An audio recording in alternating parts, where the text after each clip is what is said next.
hadirin dan hadirat yang dihormati sekalian.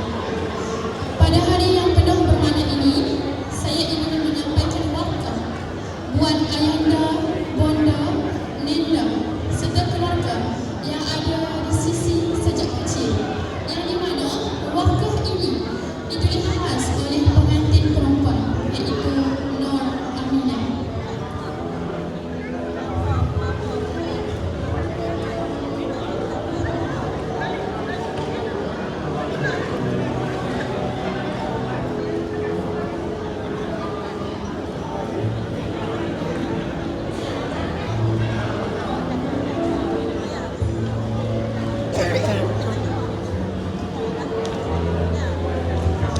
Assalamualaikum warahmatullahi wabarakatuh.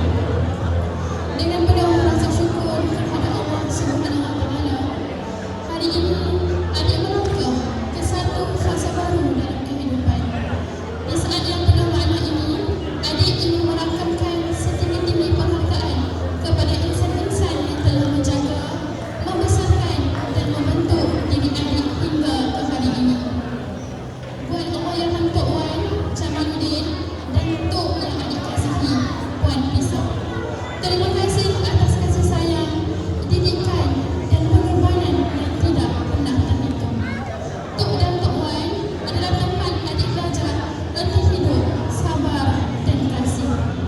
Walaupun Tok Wan telah pergi menghadap Ilahi, segala kenangan dan ajaran Tok Wan akan sentiasa hidup dalam hati adik.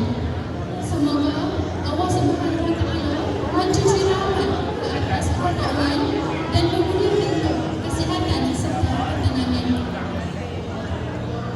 Buat ayahanda Nasraniza dan mama Siti Mariam, terima kasih kerana menjadi asbab adik hadir ke dunia ini.